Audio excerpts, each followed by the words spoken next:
Hi guys, সকলোকে আমাৰ YouTube চেনেলটো নমস্কাৰ।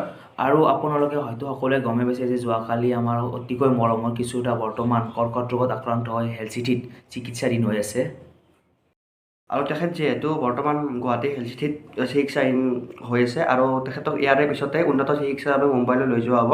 সেয়েহে তেখেতক আৰ্থিক সহায়ৰ খুবেই প্ৰয়োজন হ'ব।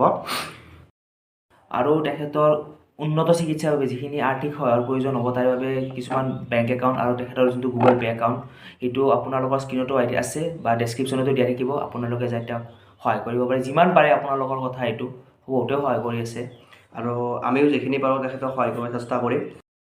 আৰু তেখেতক যিহেতু মুম্বাইলৈ লৈ যোৱা হ'ব তাৰে বাবে সম্পূৰ্ণ দায়িত্ব জুবিন দা আৰু জয়ন্ত কলিতাই লৈছে আৰু তেখেতক সহায় কৰিবলৈ বহুতো অভিনেতা অভিনেত্ৰী আগবাঢ়ি আছে। তেখেতসকলক অশেষ ধন্যবাদ।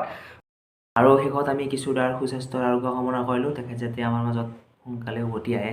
আৰু আপোনালোকে যিখিনি পাৰে সহায় কৰিব আৰু আমিও আমাৰ ফালৰ পৰা যিখিনি পাৰোঁ সহায় কৰিব চেষ্টা কৰিম। আৰু তেখেতৰ সুস্বাস্থ্যৰ কাৰণে আমি নেদেখাজনৰ ওচৰত প্ৰাৰ্থনা জনালোঁ। তো তেতিয়ালৈ আজি ভিডিঅ'টো সমাপ্ত কৰিলোঁ।